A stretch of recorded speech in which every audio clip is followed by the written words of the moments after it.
Good morning. It is time to skip the BS, time for Undisputed. It's time for Keyshawn Johnson and I to talk Lakers in danger. We will get to that Giannis injury, at least it's not an Achilles. And we'll get to a shocking report about Micah Parsons. I can't wait for that. And Rachel Nichols, who was at last night's Laker game here in L.A., will join us in just a few minutes to talk about what she saw and what she heard.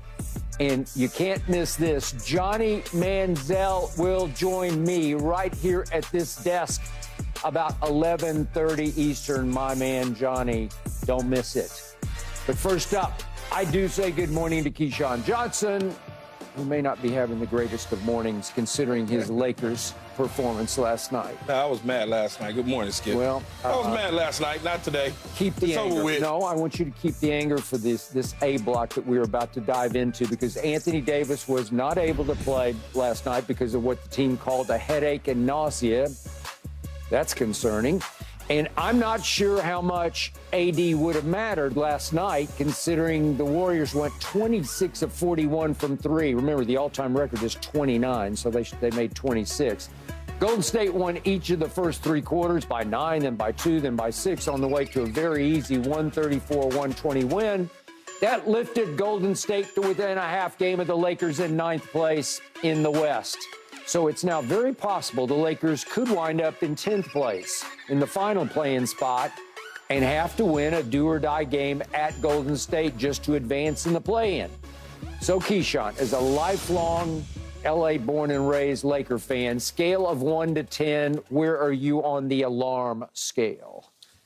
Well, I would probably say about a 7, Skip. You know, I was at a 5, now I'm at a 7, because it's very clear. It's very evident that when LeBron and AD aren't on the floor, this is entirely different. Together, yeah, the two of them. Either or. Together or either one. You can look at this team and you say, okay, well, LeBron James leaves with about 3 minutes and some change left in the third quarter. They're down by 6. And then all of a sudden, they're down by 17. It happened fast. It did. I was like, whoa. Dude just went to get some water, man. Yep. And then when he came back on the floor in the fourth quarter, we got a nice 6-0 run going. Yep. But then that kind of, we never could close the gap the way we needed to. And you could clearly see it. LeBron James said it in the postgame, that it's a different team when Anthony Davis is on the floor. And his opponent in Draymond Green said the same thing. Yep. Different team, different situation when Anthony Davis is on the floor. Now we go back to some of our players and our role players. LeBron James did what LeBron James could do, man. He scored 33 points. What the hell else more do you want him to do? I mean, he plays solid and sound all the way across. He did. What else could he do? But I need help. I got to have D'Lo. I can't have D'Lo shooting the ball and being 3-11, 2 of 7. If you're supposed to be the scorer, 6 for 6 from the free throw line, I get it. You got to the free throw line. He did. And you made those free throws. You're 6 for 6. So you got those points. But in the end, you're 3 of 11 from the field. You're 2 of 7 from three-point land.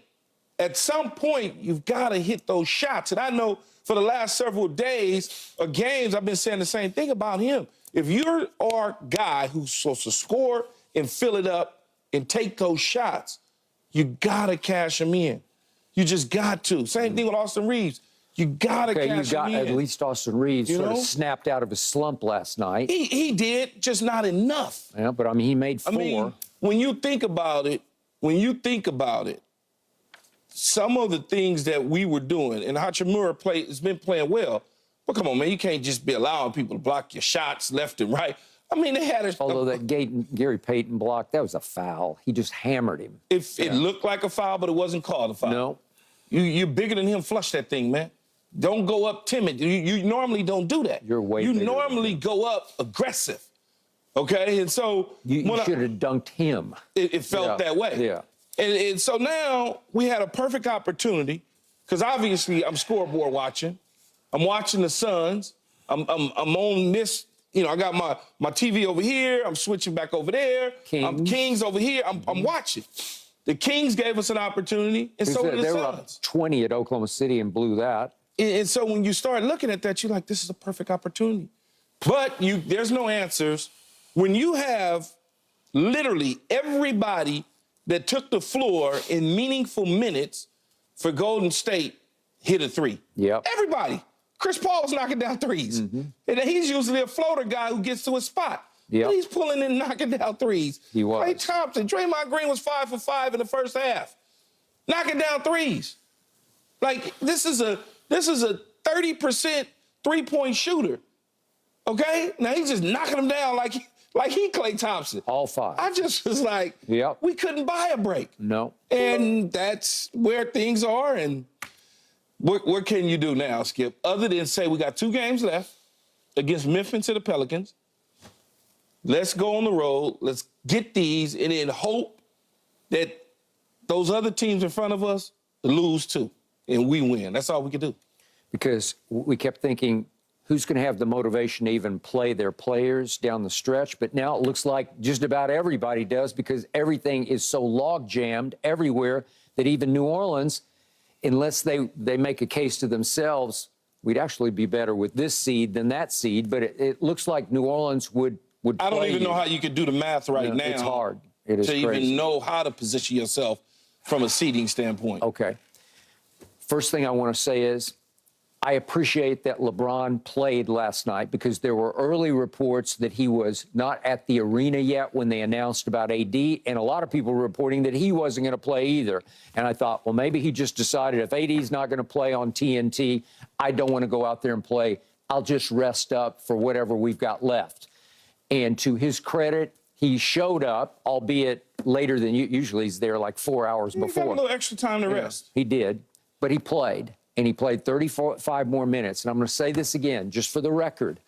We're almost home now. We're almost to the postseason, and he has played the 4th highest minutes per game in the league. So he gave you almost 36 minutes more last night. And to your point, he played hard all night long. He gave you all he could give you.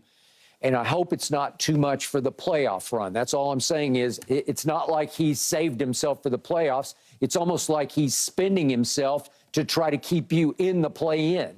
That's how it feels right now, although they can't fall out of the play-in, but they could fall to 10th, right? And if they fall to 10th, they'd have to go to Golden State and win a game just to advance in the play-in. All right, now to AD. I first guessed this the other day after the Sunday night game on Monday's show. I told you Darvin Ham looked scared to me when he was asked about AD's health after he got slapped in the eye, remember, by Kyle Anderson and when playing against the T-Wolves. And I told you guys to open the show, I said, he looks very concerned to me, because I just expect him to say, oh, he'll be fine. We fully expect him to be ready for Tuesday night. He was tight-lipped. He was terse. I think AD got rocked. I think he might have gotten concussed by it, because if you're still having headache and nausea, you got concussion syndromes going. So maybe there's something deeper than I got poked in the eye again. There's something more to the story, because Keyshawn, he had all the way from Sunday night to Tuesday night to recover from getting hit in the eye. This is the second time, because he got hit in the eye March 16th, back when they played Golden State the previous time. I'm just telling you, I don't know. Is he going to be okay? Is he going to have to wear some kind of mask or goggles to protect his eye? Is his head okay? I don't know.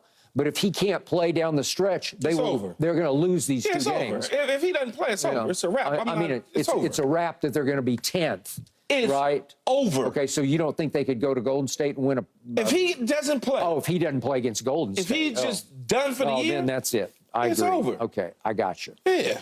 All right, now to Golden State. Keyshawn, you were in the wrong place at the worst time last night without Anthony Davis, because I told you yesterday on the show I picked Golden State to win this game. I didn't know. We both thought Anthony and LeBron